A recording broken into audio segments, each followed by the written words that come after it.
Last વિડીયોમાં આપણે શું જોયું હતું? તો લાસ્ટ વિડીયોમાં આપણે સેક્શન 49 સુધીનું જોયું હતું, બરાબર? તેમાં આ બધા ક્વેશ્ચન્સ ને એવું જોયું હતું. ફોર્મ નંબર 24 લાસ્ટ આપણે જોયું હતું. ઓકે, તો આ વિડીયોમાં આપણે 50થી ચાલુ કરીએ, બરાબર? Rule number 50. તો રૂલ નંબર 50 જે છે તે કદાચ MCQ માટે ઘણો ઇમ્પોર્ટન્ટ થઈ શકે છે, કેમ કે આમાં કહેવામાં આવ્યું છે કે આપણી જે રજિસ્ટ્રેશન પ્લેટ છે તેના ઉપર જે નંબર લખવામાં આવે છે તેના માટેના સ્પેસિફિકેશન કયા કયા છે.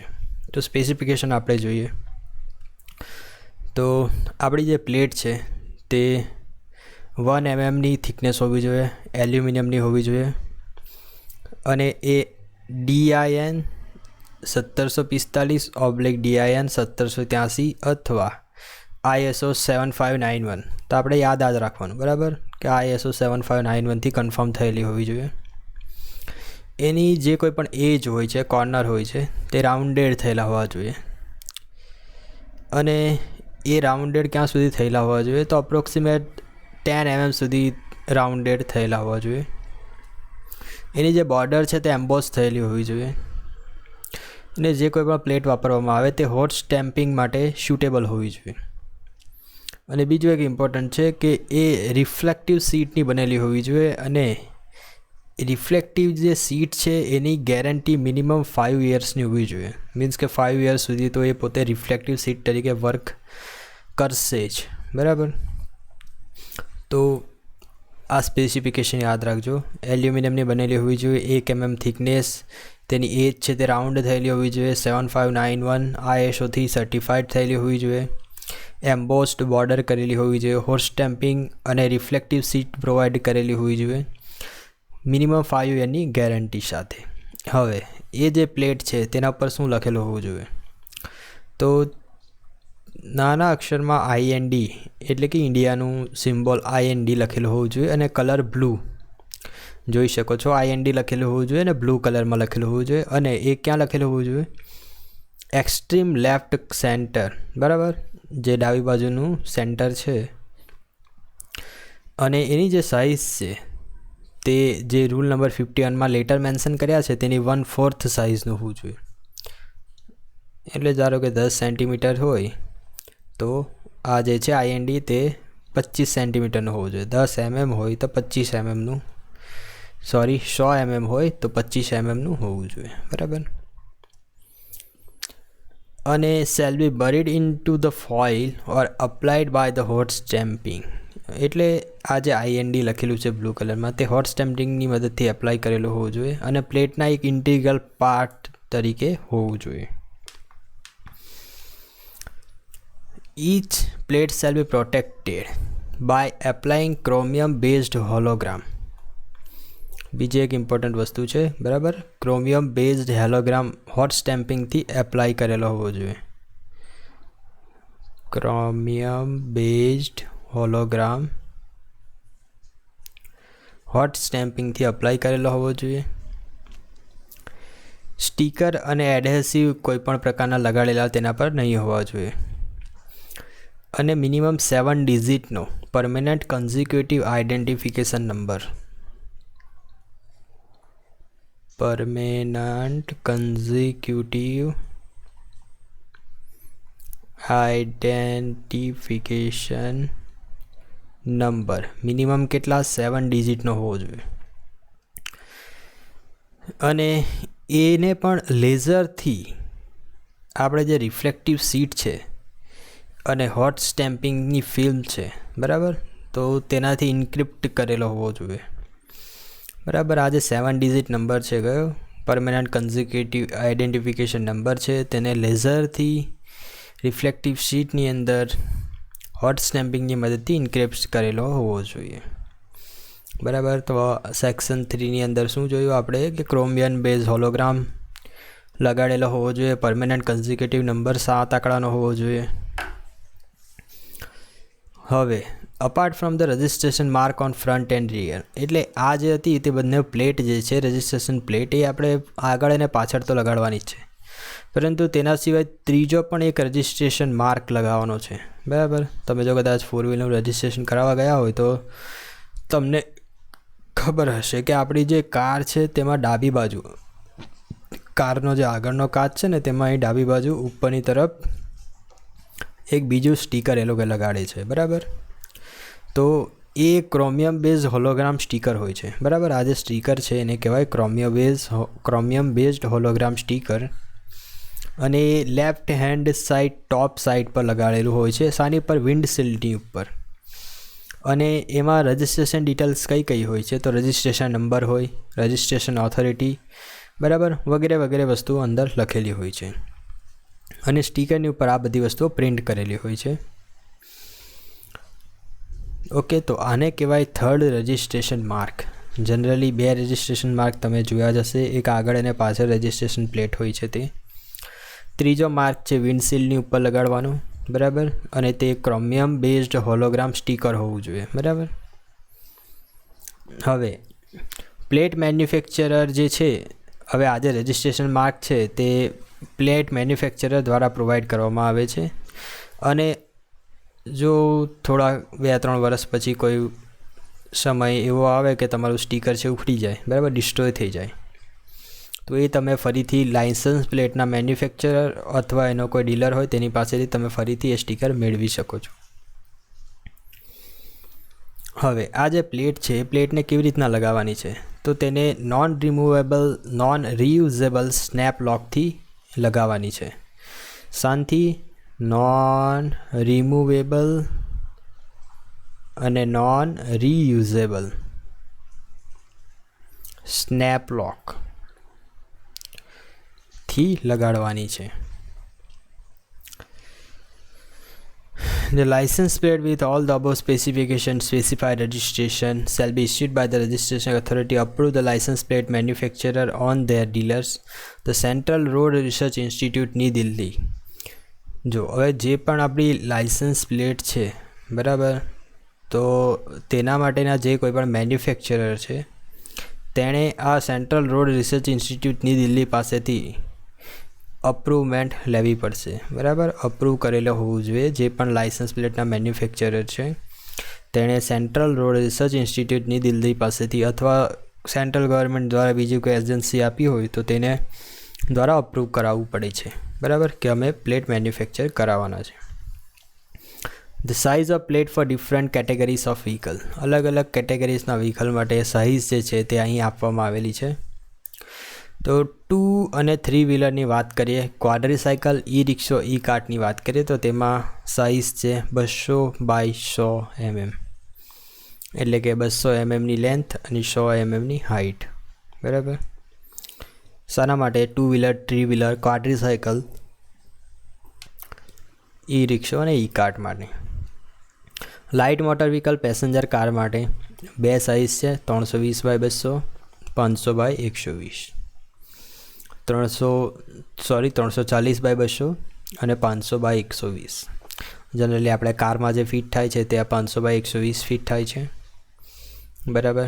ઘણી બધી એવી પેસેન્જર કાર્સ પણ છે કે જેમાં આ 340 બાય 200 લગાવવામાં આવે છે plate. Medium commercial vehicle, heavy commercial vehicle, trailer combination માટે 340 બાય 200 એટલે આ પ્રકારની પ્લેટ લગાવવામાં આવે છે. આપણી જે જનરલી કાર હોય છે તેના પર 500-120ની લગાવેલી હોય છે. હવે આ જે સબ રૂલ આવ્યો, બરાબર, એ સબ રૂલ જનરલી હમણાં જ આવ્યો છે, એટલે જનરલી 2001 કે 2004માં આવ્યો હતો, બરાબર. તો આ જે સબ રૂલ છે તે ભાઈ બધા જ વ્હીકલને લાગુ પડશે. ક્યારથી?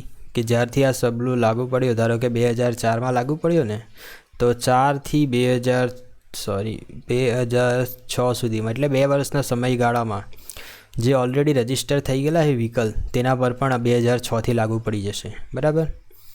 મીન્સ કે જૂની પ્લેટ હોય તે કાઢીને નવી પ્લેટ લગાવો, આવવાનો મતલબ થાય છે. હવે એગ્રીકલ્ચરલ ટ્રેક્ટર માટે ફ્રન્ટ અને રિયરમાં સાઇઝ આટલી છે. એગ્રીકલ્ચરલ ટ્રેક્ટર આ તો સેમ જ છે, ઉપરનું જે હતું તે નીચે લખ્યું છે, અહીં કંઈ વાંધો નથી, ફરીથી લખાઈ ગયું છે. કમ્બાઇન હાર્વેસ્ટર જે છે તેમાં 340/200 mm ફ્રન્ટ અને રિયરમાં લગાવવાની છે, બરાબર. પાવર ટીલર જે છે તેમાં 285/45 mm અને ફ્રન્ટ અને ઇન ધ ફ્રન્ટ. અને further in case of trailer coupled to the power tiller, જો ટ્રેલર હોય તો સાઇઝ ઓફ 200/100 mm એના પાછળ લગાડવાની છે. પાવર ટીલર એટલે ખબર ને, પેલું 2 પૈડાવાળું ટ્રેક્ટર નાનું વસ્તુ આવે હાથથી ચલાવાય તે. હવે ઇમ્પોર્ટન્ટ તો આમાં આ છે કે મોટરસાઇકલનું તમને પૂછી શકે છે અથવા કારનું પૂછી શકે છે, બરાબર. કારનું શું હતું? 200/100. કારનું છે ને મોટરસાઇકલ માટે આ યાદ રાખજો, 285/45, બરાબર. હાઈટ જે છે તે 45 અને આ જે છે 285.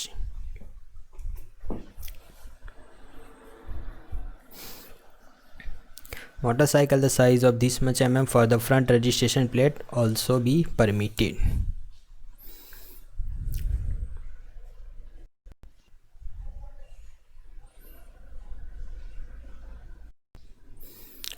આગળ જોઈએ આપણે તો ઘણીવાર જે મોટરસાઇકલ છે તેના મડગાર્ડ પર પણ તમે પેઇન્ટિંગ કરેલું જોયું હશે, બરાબર.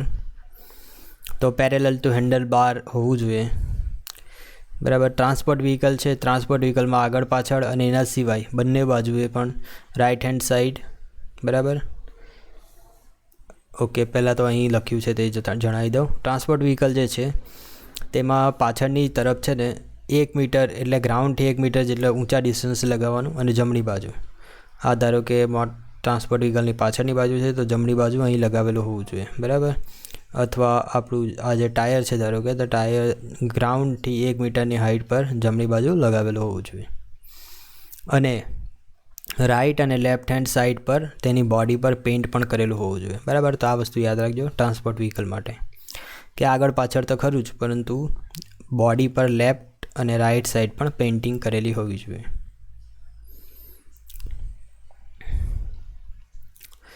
હવે in the case of stage carriage or the contract carriage, motor cab or taxi, બરાબર.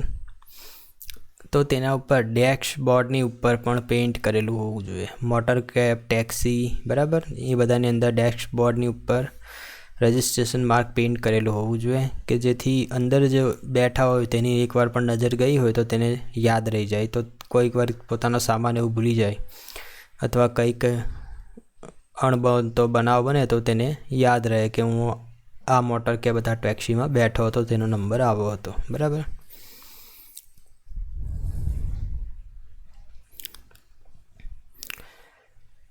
હવે જે ટ્રાન્સપોર્ટ વ્હીકલ છે તેમાં બ્લેક કલરના લેટર્સથી લખવાનું છે અને યલો બેકગ્રાઉન્ડ પર લખવાનું છે, શાની ઉપર? ટ્રાન્સપોર્ટ વ્હીકલની ઉપર. અને બાકી બીજા બધા કેસીસના જે સામાન્ય નોર્મલ વ્હીકલ હોય તેના પર બ્લેક કલરના લેટર અને white background.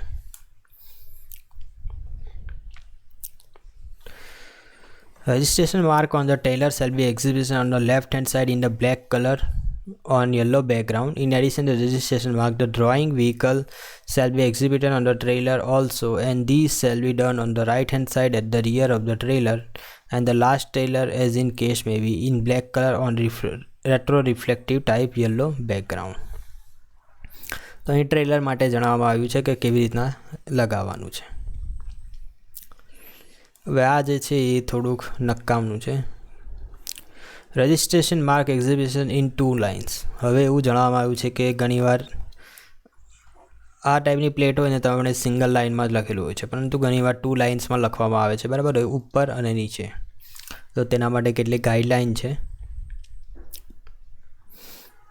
The state code and registering authority code forming the first line. First લાઇનમાં શું હોય છે? સ્ટેટ કોડ અને રજિસ્ટરિંગ ઓથોરિટી કોડ. અને બાકીનું બધું જે છે સેકન્ડ લાઇનમાં એટલે કે નીચેની લાઇનમાં લખવાનું છે. Registration mark in front may be exhibited in 1 line in case 200 mm size plate. જો આ સાઇઝની પ્લેટ હોય તો 1 લાઇનની અંદર ફ્રન્ટમાં લખવાનું છે. There is no sufficient space to exhibit registering mark in 1 line. The alphanumeric of the registration mark shall be displayed as under. હવે ઘણા બધા એવા કેસ પણ હોય કે એક જ લાઇનમાં તમે લખી નહીં શકો, તો તમે કેવી રીતના લખવાનું છે? તો જો તમારા આલ્ફા ન્યુમેરિક આલ્ફા એટલે કે જી જે આલ્ફા આ બધું થયું તો આલ્ફા અને ન્યુમેરિક એટલે 19 બરાબર. આ બંને ભેગું મળીને આલ્ફા ન્યુમેરિક કહેવાય. આલ્ફા ન્યુમેરિક જે કેરેક્ટર્સ છે એ જો ટોટલ કેરેક્ટર ઇવન હોય બરાબર. અહીં તમે જોશો 1 2 3 4 5 6 7 8 9 10 આ ઇવન થઈ ગયા બરાબર. તો equal number of alphanumeric character in each line, તો બધી લાઇનમાં ઇક્વલ નંબરના લખવાના. તો અહીં મેં 1 2 3 4 5 1 2 3 4 5 બરાબર. ઉપર નીચે બંને 5 5 ઇક્વલ નંબરમાં લખી દીધા. હવે જો ઓડ કેસ હોય તો અહીં જોઈ શકો છો GJ19A7967. તો 1 2 3 4 5 6 7 8 9 છે. ઓડ થઈ ગયા 9 એટલે. તો ત્યારે તમારે શું કરવાનું છે? Then any extra alphanumeric character shall be exhibited on the second line, and then any extra alphanumeric character shall be exhibited on the second line. હવે 1 2 3 4 જે 5 જે કંઈ આપણે ગણ્યા બરાબર. તો તેમાં એક્સ્ટ્રા નંબરનું જે કોઈ પણ એડ કરવાનું છે ને તે નીચેની લાઇનમાં એડ કરવાનું છે બરાબર. ઉપરની લાઇનમાં નથી એડ કરવાનું. મીન્સ કે ઉપર 4 થયા તો નીચે વાંધો નહીં બરાબર. 5 થશે તો એટલે નીચે 5 કરી દેવાના, પણ ઉપર આપણે ઓછું જ રાખવાનું. એટલે એક્સ્ટ્રા નંબરનો જે આલ્ફા ન્યુમેરિક કેરેક્ટર છે તે સેકન્ડ લાઇનમાં તમારે લખવાનું છે.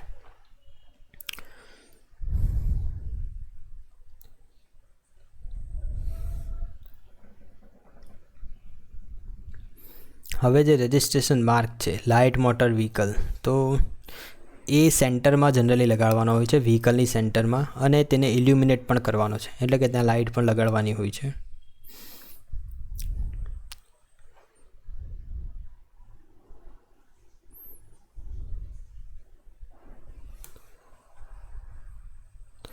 જે કોઈ પણ વ્હીકલ જે છે તે 1993 પછી જે મોટેભાગે બનેલા છે બરાબર. તેમાં સફિશિયન્ટ સ્પેસ પ્રોવાઈડ કરવાની છે પાછળના ભાગે બરાબર.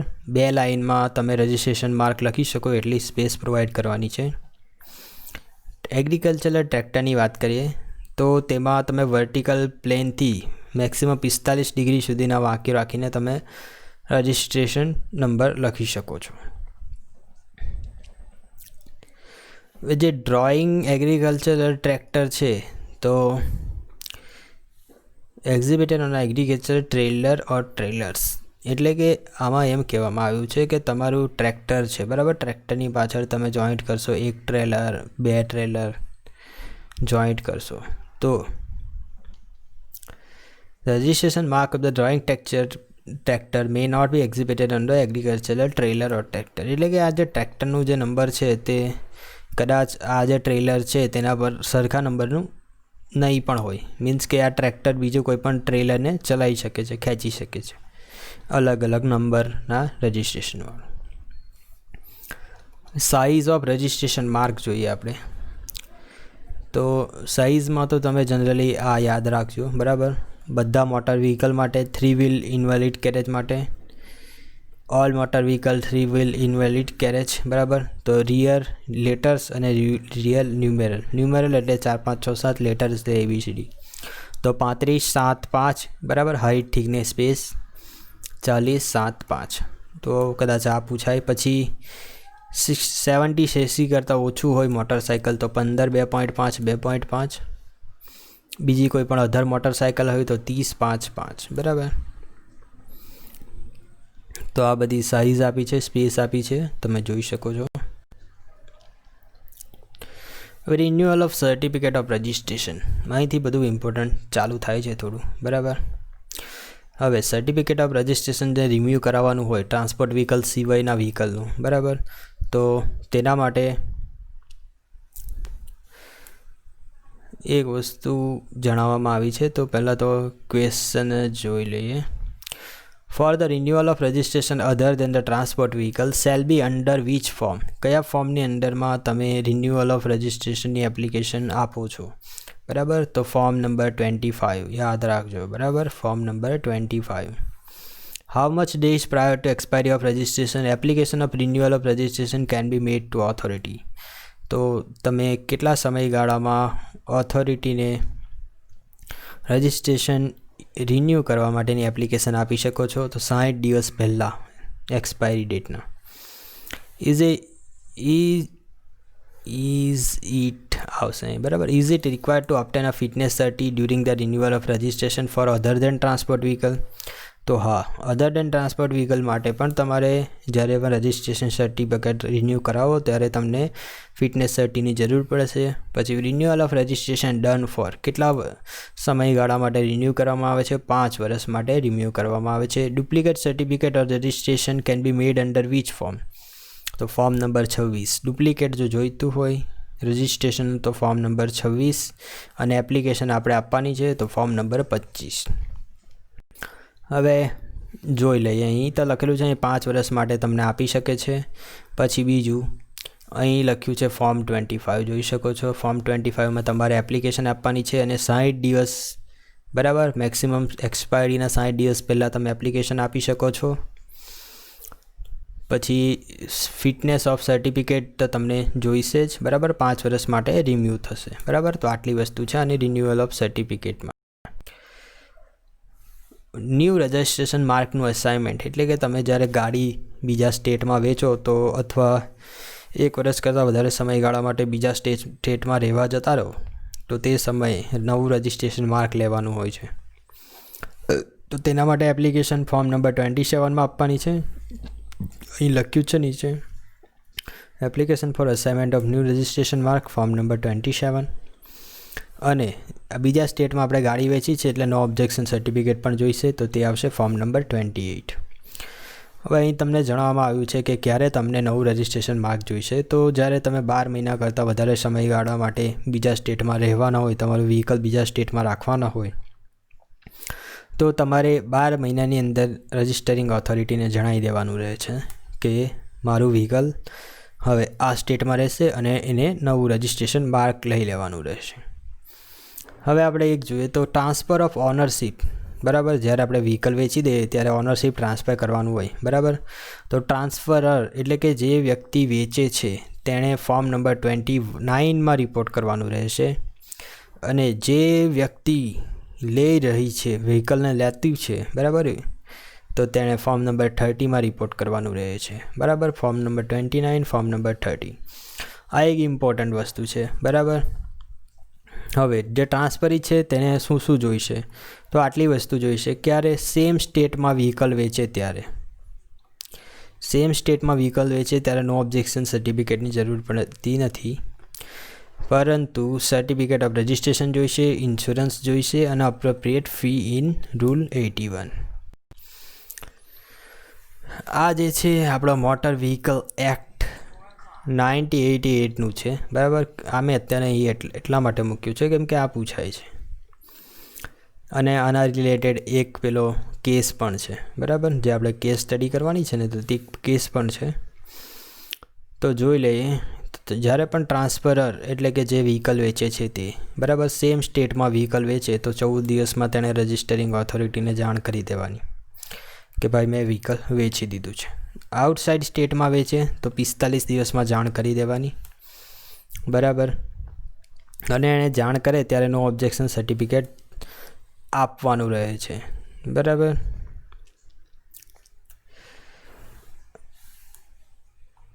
સોરી, આ બંને સેમ જ છે બરાબર. અહીંયા કાં ગયું? ઓકે. ટ્રાન્સફરર એટલે જે વ્યક્તિ વેચે છે જો સેમ સ્ટેટમાં વેચે તો 14 દિવસમાં, જે વ્યક્તિ વેચે છે આઉટસાઇડ સ્ટેટમાં વેચે તો 45 દિવસમાં, અને જે પણ ટ્રાન્સફરી છે બરાબર એટલે કે જે વ્યક્તિ લેતો છે વ્હીકલને તેણે 30 દિવસમાં જાણ કરવાની રહે છે રજિસ્ટરિંગ ઓથોરિટીને. હવે ફરીથી આ જે સેક્શન 54 છે એટલે કે આપણો 1989 CMVRનો આવી ગયો છે આ સેક્શન બરાબર. હવે એમાં પણ જણાવવામાં આવ્યું છે કે ટ્રાન્સફરરે ફોર્મ નંબર 29માં રિપોર્ટ કરવાનું રહે છે, જે મેં ઉપર લખી દીધું છે પહેલાં જ બરાબર. આપણે જોયું ને અહીંયા રિપોર્ટ કરવાનું રહેશે ફોર્મ નંબર 29માં.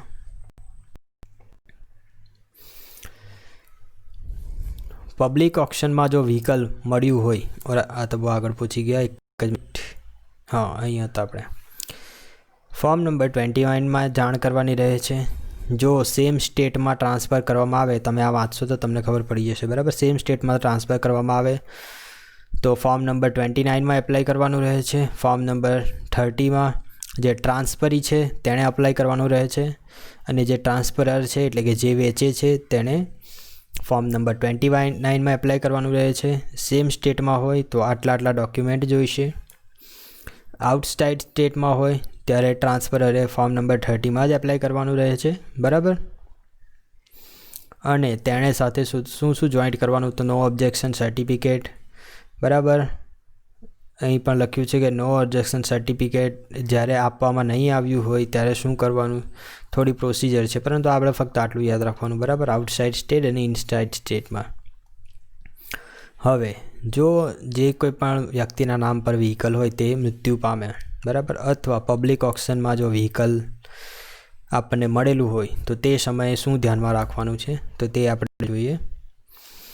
તો transfer of ownership on death of owner, જ્યારે પણ માલિક મૃત્યુ પામે ત્યારે એનો હવે જે માલિક થવા જઈ રહ્યો છે, બરાબર, કે જે હમણાં હવેથી જે વ્યક્તિ વ્હીકલને વાપરવાનો છે તો તેણે 3 મહિના સુધી વ્હીકલ વાપરી શકે છે, બરાબર. પરંતુ એ 3 મહિનાની અંદર તેણે રજિસ્ટરિંગ ઓથોરિટી જે છે તેને જે માલિક છે તેની ડેથ થઈ છે એની જાણ કરવાની રહે છે, અને એ જે જાણ છે એ ફોર્મ નંબર 31 ઉપર કરવાની હોય છે, બરાબર. અહીં નીચે લખ્યું છે ફોર્મ નંબર 31 પર transfer of ownership in case of death of person માટેની જે એપ્લિકેશન છે તે આપવાની રહે છે. અને તેણે શું આપવાનું રહે છે, તો ફી ભરવાની રહે છે, સર્ટિફિકેટ રજિસ્ટર ઓનરનું, ડેથ સર્ટિફિકેટ, બરાબર, સર્ટિફિકેટ ઓફ રજિસ્ટ્રેશન, ઇન્સ્યોરન્સ આપવાનું રહે છે, બરાબર. તો આટલી વસ્તુઓ તેણે જોઈન્ટ કરવાની હોય છે. હવે પબ્લિક ઓક્શનની વાત હોય તો ત્યારે શું ધ્યાનમાં રાખવાનું છે, તો પબ્લિક ઓક્શન માટે ફોર્મ નંબર 32માં જાણ કરવાની રહે છે, ફોર્મ નંબર 32માં. અને એ પણ 30 દિવસની અંદર, જ્યારથી પહેલાં જે વ્યક્તિએ વ્હીકલ ઓક્શનમાં મેળવ્યું હોય ત્યારથી 30 દિવસની અંદર જાણ કરી દેવાની રહે છે. અને એના માટે શું વસ્તુ જોઈએ તો અહીં નીચે લખેલી છે. નો ઓબ્જેક્શન સર્ટિફિકેટની વાત કરીએ તો નો ઓબ્જેક્શન સર્ટિફિકેટ ફોર્મ નંબર 28માં મેળવવાનું હોય છે, બરાબર. ફોર્મ નંબર 28 મુજબ નો ઓબ્જેક્શન સર્ટિફિકેટની એપ્લિકેશન આપવાની હોય છે, બરાબર. હવે એના સાથે શું જોઈએ તો આરસી બુક જોઈએ, ઇન્સ્યોરન્સ જોઈએ, ટેક્સ અપ ટુ ડેટ હોવો જોઈએ, બરાબર. ઘણા બધા સર્કમસ્ટન્સીમાં તો ટેક્સ પે નહીં કરેલો હોય તો ટેક્સ કલેક્ટિંગ ઓથોરિટી દ્વારા no tax is due from the vehicle for the said period, આ રીતનું લખાણ લેવાનું હોય છે, બરાબર. ટ્રાન્સપોર્ટ વ્હીકલના કેસમાં શું કરવાનું હોય છે, પેસેન્જર અને goods payment of passenger goods tax A time to time ભરેલો છે કે નથી, બરાબર. તો આ બધી વસ્તુઓ ચેક કરીને પછી જે ઓથોરિટી છે તે એપ્લિકન્ટને shall fill the part 3 of the form 20 and return the part of the applicant duly signed. જ્યારે પણ એપ્લિકેશન મેળવે ત્યારે એ એપ્લિકેશન ડ્યુલી સાઇન કરીને એપ્લિકન્ટને આપે છે. હવે જો એ રિફ્યુઝ કરી દે છે તો રિફ્યુઝ કરે તો ત્યારે પણ એને duplicate copy of the said form to the applicant and triplicate copy of the other registering authority after duly filing the signing part of 2. નકામ છે, કશું કંઈ કામનું છે નથી, બરાબર. તો નો ઓબ્જેક્શન સર્ટિફિકેટ ફોર્મ 28ની અંદરમાં મેળવવામાં આવે છે, બરાબર. ફોર્મ 32 શાના માટે છે, ઓક્શન માટે મેળવેલું હોય વ્હીકલ ત્યારે નામ પર કરાવવા માટે. ફોર્મ 31 એ જે છે ત્યારે વ્હીકલના ઓનર ડેથ પામી જાય ત્યારનું છે. ફોર્મ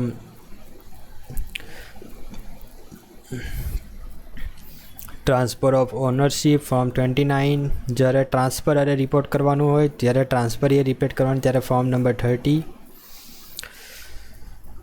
બરાબર. તો આ વિડીયોમાં આપણે ઘણું બધું ઇમ્પોર્ટન્ટ પાર્ટ જોયો. આ વિડીયો ઘણો ઇમ્પોર્ટન્ટ થઈ શકે છે કેમ કે ઘણું બધું છે રજિસ્ટ્રેશન પ્લેટ વિશે, રજિસ્ટ્રેશન સર્ટિફિકેટ વિશે, બરાબર. તો okay, so thank you so much for watching this video. મળીએ નેક્સ્ટ વિડીયોમાં.